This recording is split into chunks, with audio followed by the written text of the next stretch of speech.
Hey guys, Kai Jai, and welcome to this week's Views from the Kai.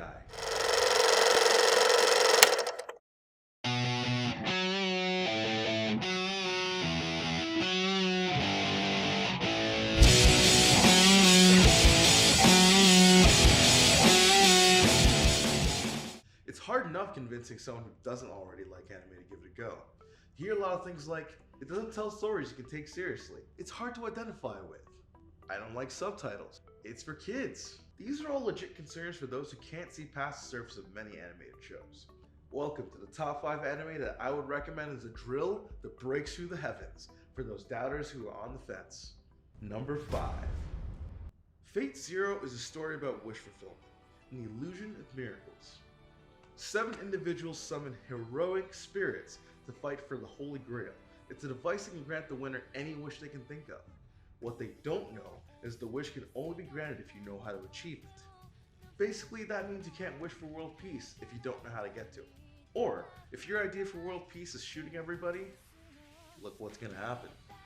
I highly recommend this series because it's essentially a 7-person character study. Each episode focuses on a different character and why they would risk their lives in a magical deathmatch. It's an interesting watch.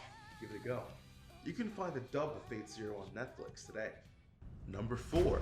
Humankind cannot gain anything without first giving something in return.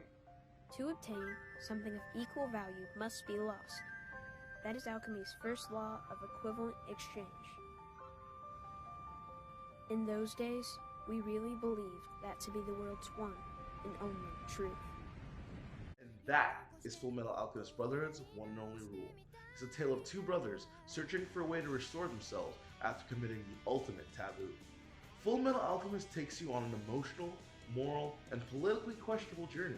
If you're willing to give 64 episodes of your time in this series, you'll gain one of the most heartfelt, emotional adventures since the 2nd season of Grey's Anatomy, or at least the last episode of This Is Us. And that sounds like an equivalent exchange to me. Number 3. In today's society, the importance and awareness of an individual's mental health has never been more prominent.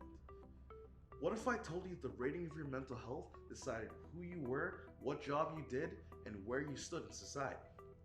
You would be ready to face the world of psychopaths.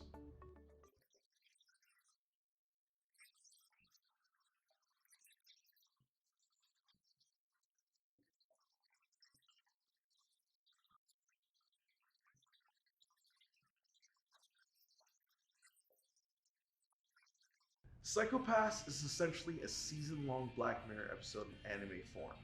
It takes place in an alternate future where your mental health is monitored by public scanners which determine your capacity to commit crimes. If you go over a certain level, the Public Safety Bureau will pay you a kind visit. I highly recommend Psychopaths because of its psychological themes and the focus of the morality of who decides what's good and evil. To reveal any more would spoil the surprise that waits you in this show, so check it out on Funimation.com for free. Number 2.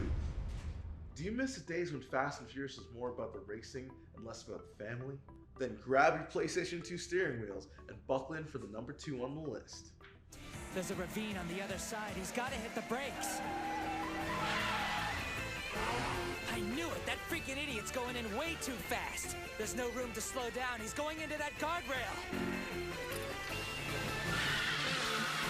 Whoa!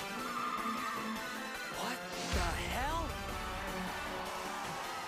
Inertia drift.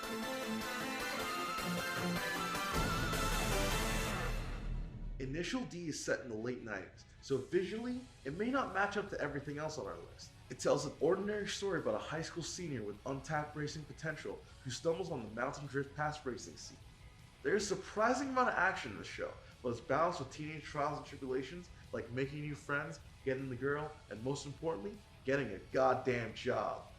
I mean, how else do you think these guys pay for all this gas? Don't worry, you don't even have to be a car junkie to enjoy this one. It explains all the ins and outs of drift racing so you can go from grandma at the wheel to Dominic Toretto in no time. So, you can actually watch this one for free on Funimation.com and enjoy those Eurobeats intensifying all night long. Number 1. For those who are sick and tired of all those superhero tropes. One Punch Man follows Saitama. He's so powerful he can take anything down in one hit. You're still conscious. You really are strong. For real. The prophecy held true. The the battle was a hard-fought one. Yeah, it sure was.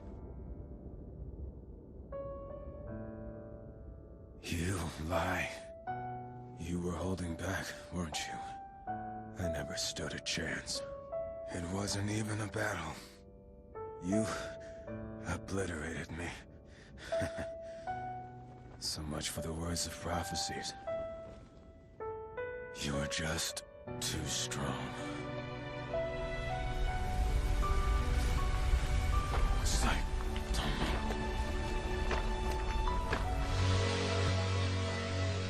This is anime's middle finger to the entire superhero genre.